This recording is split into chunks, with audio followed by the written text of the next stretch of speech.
Hello, everyone. Welcome back to another episode of the not very 100 days of learning Swift. My name is Jan, and I have had a very busy week at work with people going on holiday. Next week it's my turn. And so I kind of had to let go of my fourth attempt to get to 100 days consecutively. Nevertheless, still did a little bit of, coding here and there and reading up on stuff. Just kind of took it easy. Hot cup of tea. So, where am I at? That's actually a very good question. I was myself actually a little bit like, what am I going to do again? How? What? So, I just watched an hour-long video on Gameplay Kit, which was super interesting and had a ton of stuff that I didn't even know it had. I still haven't really put it to use or anything, but I always have dogs barking in the background, and I always have a sprite kit something going on just for fun because it's cool. So yeah, so last I did in my course was this little BMI app. So let me just see if I can, it's already on iPhone 12, hit play, it's going to start building. And I thought to myself, I really want to have a go at all of this again, not realizing like how much time would pass. To just kind of, drive home the many, many,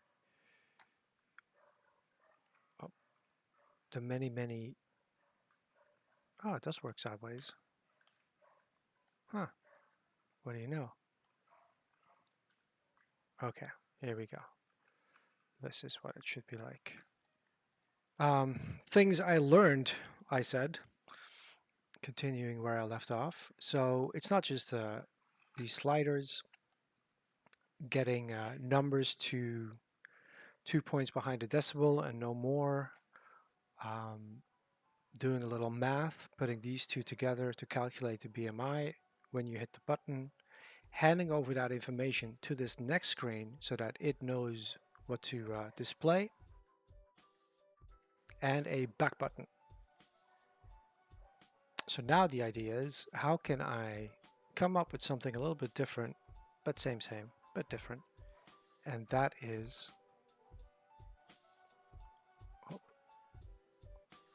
this right here. I grayed it out because I was a little lost in something I'm about to show you. So this is the actual design of the app. If I just, let's see, what can I, oh, logo, profile pics, circle boxes. This is the actual design. So I went from learning a bit of Swift UI last year, and then as the months progressed and I started this course, I got stuck into UIKit. The more I learn about UIKit, and the more comfortable I'm with UIKit, there's things I kind of like about it, even though I'm much more fond of SwiftUI, and I can't wait to get back to SwiftUI and just code everything and get all those sweet animations. There is something about Storyboard and UIKit which is a fun way of building apps. It's just that unlike most of Apple's products, it's not very intuitive. There's a logic to it, but it takes a while for you to learn the logic before it all starts making sense. Whereas most Apple products, they kind of just, you very intuitively figure out how everything works. With Storyboard and UIKit, that is not the case. So, so what I've done for myself is I have laid down a screen. I looked up the actual iPhone 12 or Pro Max or whatever it is screen size and the DPI so that it's correct in Photoshop. I started laying down these boxes. So these boxes are to help me, let me just put it on V, with laying down the layers of containers or views in UIKit so that I can put in the buttons and the text and the pictures, and that it will all stay in place as planned, and then maybe even allow for rotation like you just saw in the app I built with the course. To make this fun for myself and to give myself something to do in Photoshop, to keep those Photoshop fingers going, keep them sharp, I added graphics from the Fantastic Four. So I had to cut them out from a John Byrne comic book, which is one of my favorite runs. Put in a background. Added in another box because it makes it look like more comic book borders or gutters. And then of course that didn't quite fit in, but that's a UI kit problem. For the design, this is pretty cool. So the idea is that you can click on any one of them and then the other three will disappear, and it'll show like a little bio, like a Wikipedia type text, and some, you know, like height, weight, that kind of thing, superpowers in one of the boxes. And then over here, I want to have, unlike the little app we made, I'm trying to expand on it, so I want to add a scrollable text view because I haven't done that yet. And I think it should be pretty easy just dragging and dropping it in. This was going to be a banner, the logo, a back and forward button. Then I found, of course, the comic book logo, and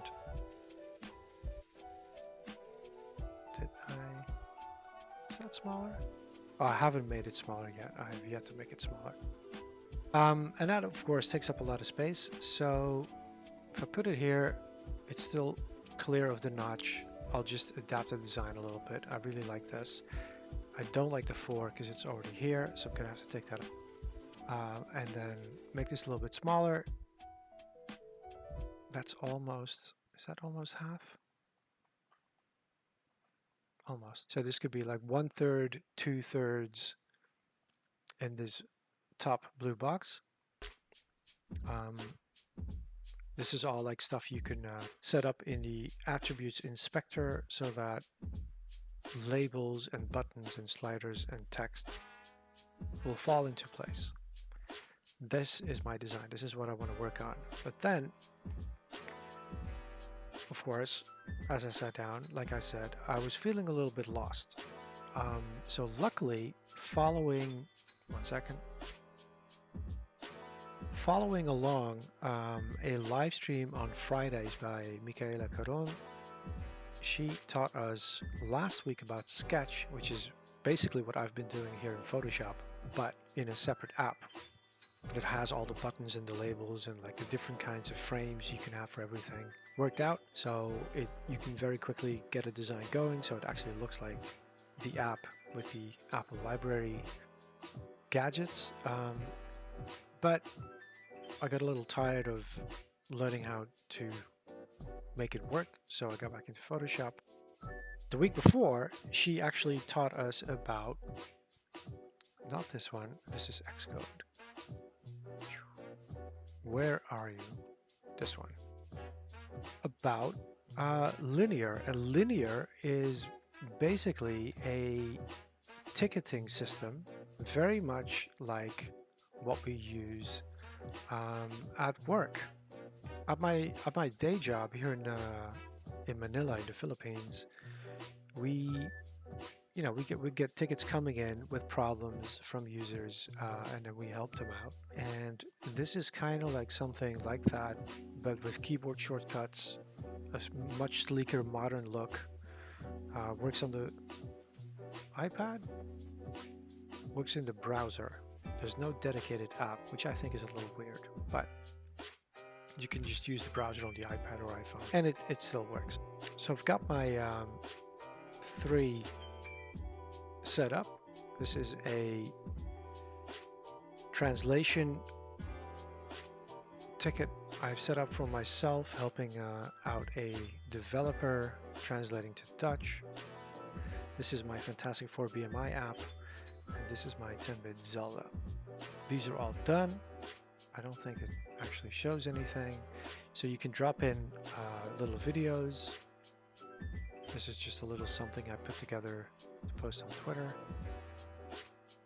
And then over here, you can drop in pictures, you can drop in text. Basically, you can have the interactions with fellow team members, with the people who put in the ticket, I guess. Set priorities, add labels. There's tons of stuff you can do. It's a pretty neat app, and you got like I said, you got keyboard shortcuts, so you quickly have access. Like once you start learning all this, I think you can have a pretty good time in this ticketing app. So clearly I've been putting this to use for myself. I have here, this is everything, only the active, the backlog, projects. I set deadlines, and today is the deadline for this one. Oh. Ooh.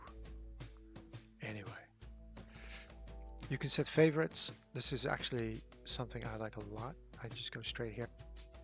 So I was a little lost, like, how am I going to continue doing what I'm doing that I just told you about, like for the Fantastic Four app? And so a couple of weeks ago, I set this up and I started dividing how I built this one. I started dividing everything into sub issues that I have to do. You know, like I have to set up this build a menu screen. On my menu screen, there's profile pictures. These are the active ones. So if I go here, there's a short explanation. Once I saw this, I was right back into the frame of mind of what I was doing for this app. There are the sub issues, so these 3 sub issues. I was already well on my way cutting up the pictures in Photoshop. So that's here, that's why it's yellow. It's to do what happens when I'm going to leave this. I'm going to continue with this one, and I want to add something that I just made. So I want to add this one. I hope you can all read this clearly. So some of this is what I just explained. This is why I can ramble on, because I thought of everything. I started adding different colors for everything to make it clearer to other people. That kind of got my mind going. VStacks button, scrollable text, logos, another button. This is all the Xcode iOS developer jargon that'll keep me on track, and that'll remind me what to do and how to build this. And that's what I want to do next.